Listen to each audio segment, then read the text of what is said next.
नमस्कार. श्री स्वामी समर्थ. नवरात्रीत कन्यापूजनाचे खूप महत्त्व आहे. कुमारिका म्हणजे साक्षात देवीचे रूप असते. नवरात्रीत प्रत्येक दिवस शुभ मानला गेला आहे. तर नवरात्रीत जमेल त्या दिवशी किंवा अष्टमी किंवा नवमीला कन्यापूजन करणे सर्वात श्रेष्ठ ठरते. सर्वात आधी बघूया की कोणत्या वयाची कन्या पूजल्याने काय फळ मिळतं ते. कन्यापूजनासाठी 2 ते 10 वर्षापर्यंत वयाच्या मुलींची पूजा करण्याची परंपरा आहे. 2 वर्षाची कन्या कुमारिका असून हिच्या पूजा केल्याने दारिद्र्य दूर होतं. 3 वर्षाची कन्या त्रिमूर्ती असून हिच्या पूजनाने सुख समृद्धी नांदते. 4 वर्षाच्या कल्याणीची पूजा केल्याने घरात कल्याण होतं. रोहिणी रूप असलेली 5 वर्षाची कन्येला पूजल्याने आजारांपासून मुक्ती मिळते. 6 वर्षाची कन्या कालिका रूपात असून हिची पूजा केल्याने राजयोग प्राप्त होतो. तर 7 वर्षाची कन्या चंडिका रूपात असून ऐश्वर्य प्रदान करणारी असते.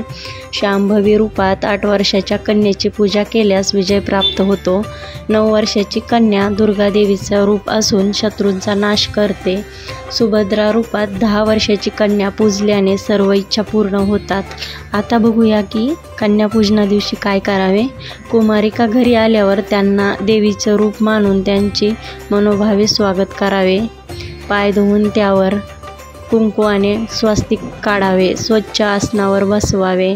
कपाळावर कुंकू लावून त्यांच्या आवडीप्रमाणे गोडाधोडाचे जेवण करावे किंवा प्रसाद म्हणून खीरपुरी शिरा असा प्रसाद करू शकतात.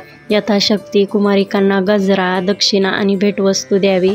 आपल्या इच्छेप्रमाणे किंवा यथाशक्ती कुमारिकांचे पूजन करावे.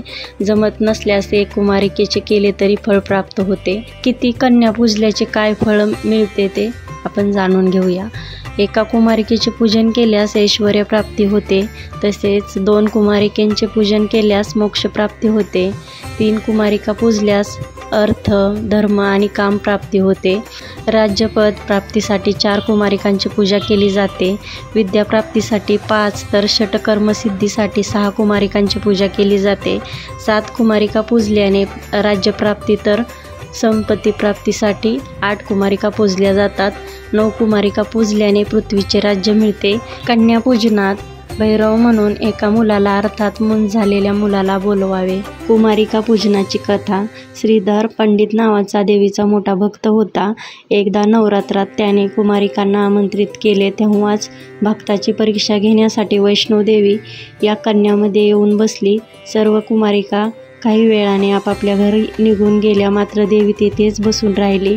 देवीने श्रीधर पंडिताला सांगितले की भंडाऱ्याचे आयोजन करून गावाला बोलवावे.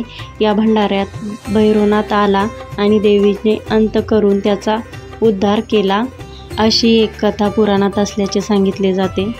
नवमीच्या दिवशी कन्यापूजनापूर्वी घर स्वच्छ करून घ्यावे, कारण घरात येणाऱ्या कन्या या देवीचे रूप मानले जातात.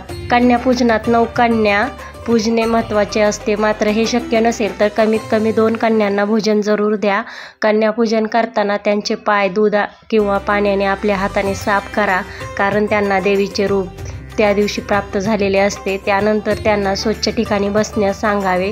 कन्यांना खीर, पुरी, हलवा, चणे तुम्ही खाण्यास देऊ शकता. तसेच त्यांच्या डोक्यावर अक्षता टाकत त्यांना फुल आणि हळदी कुंकू लावा.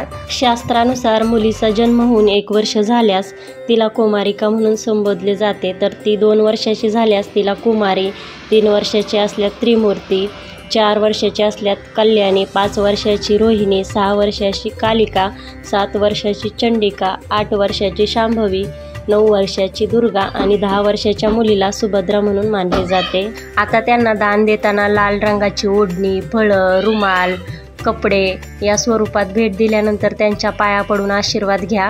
असे म्हटले जाते की पूर्ण विधीनुसार कन्यापूजन केल्यास नवरात्रोत्सवाचे व्रत पूर्ण होते आणि त्याचे फळही मिळते.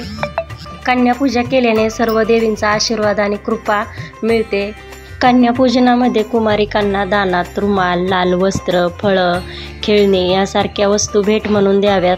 यानंतर कुमारिकांचे आशीर्वाद घ्यावेत. असे केल्याने देवीची कृपा आणि शुभ आशीर्वाद प्राप्त होतात। कुमारिका पूजनामध्ये 3 ते 9 वर्षापर्यंतच्या मुलींचीच पूजा करावी, त्यापेक्षा कमी किंवा जास्त वयाच्या मुलींची पूजा वर्ज्य सांगण्यात आले आहे। सामर्थ्यानुसार 9 दिवस किंवा नवरात्रीच्या शेवटच्या दिवशी मुलींना जेवणाचे आमंत्रण द्यावे। मुलींना आसनावर बसून ओम कौमार्य नमः मंत्राचा उच्चार करीत त्यांची पूजा करावी। त्यानंतर मुलींना जेवायला वाढावे।